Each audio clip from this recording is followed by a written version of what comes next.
Hi, my name is Alan Bracken, and I'm excited to continue our theme, the wow factor. We define the wow factor as being a memorable experience that leaves other people talking about us in an extremely positive way.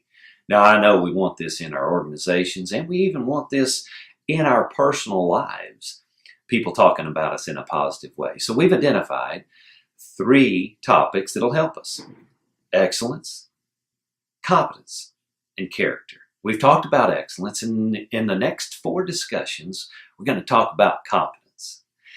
Competence and how important it is to be competent in the skill that we're doing, in the service we're providing, or in the product we're delivering, either way. And you may have heard, but there's kind of 4 steps on this journey of being competent. First, we start out being unconsciously incompetent. We don't even know what we don't know, and I've been there several times. As a matter of fact, every time I start something that I've never done before, I am there. I don't even know what I don't know. I can think it's good, and it's not even good because I don't even know what good is. So that's the first step. Second one, we move to, then we kind of know what we don't know. So now we're conscious that we're incompetent. And then the third one, we move to consciously competent. So we're kind of knowing that we're getting better. And then the fourth one is when we really it's a habit, and that's when we're unconsciously competent. Malcolm Gladwell talks about that in his book, and he really says that it takes about 10,000 hours to really master that level. Some of us may be there on some skills, but most of us aren't. I know my helicopter teacher taught me how to fly a helicopter. He has 24,000 hours in a helicopter. Now, he's unconsciously competent. It just comes naturally for him. He does certain things, and it's just, he doesn't even think about it anymore.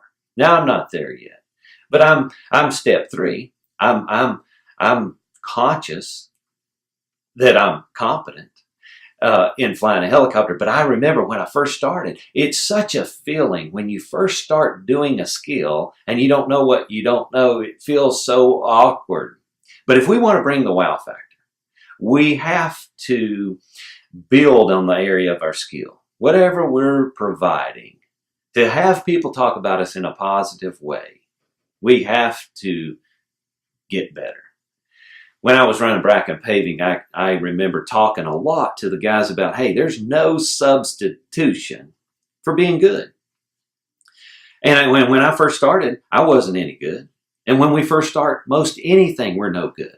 But as we learn and gain knowledge and apply that and pass that on, if you remember talking about tenacity, we talked about the acronym GAP.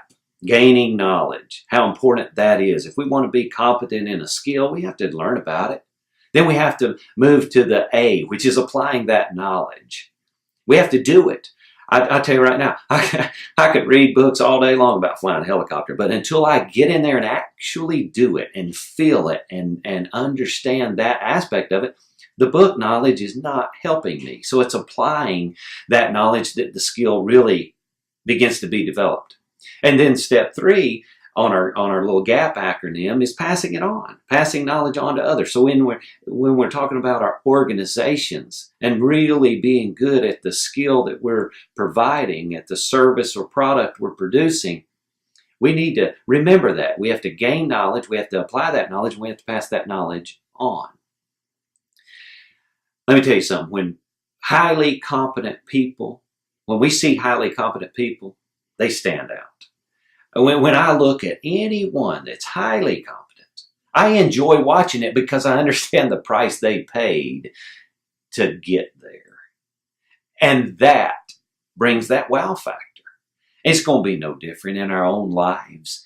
When we develop our skill, what we're trying to accomplish, to a point that we are just good at it, it brings that wow factor. And quite frankly, without it, we can have a lot of other things going for us. We can be nice people. We can have strong character. But without this competence piece, that wow factor is going to be lacking. And maybe you've seen people that are nice people and had good, strong character, but they're not competent. It's the wrong kind of wow. You kind of get surprised. I remember the first time I was on the racetrack on a road course. I was riding in a Porsche 911 beside a guy, and he was competent. And I can remember thinking about when we're moving at 140 plus miles an hour, coming up on what I thought to be a 90-degree turn, and he's still standing on the throttle. I can tell you right now, I didn't care what his character was, but I sure did want him to be competent. He stepped on those brakes and we went around that turn. I thought, wow, he's good. But he was competent. And at that point, at that critical point, his level of competency and skill at driving that car was the only thing that mattered. I didn't care about anything else. And it'll be that way for us. There'll be certain times in our lives that competency is the most important thing right then. Now, it's not the only thing, and we'll go on to discuss more about character in our next discussions, but competency is very important. And we want to develop our skill in such a way that we are highly competent, because that's going to help us bring the wow factor. So here's the challenge question. On a scale of 1 to 10, how competent are you at your skill?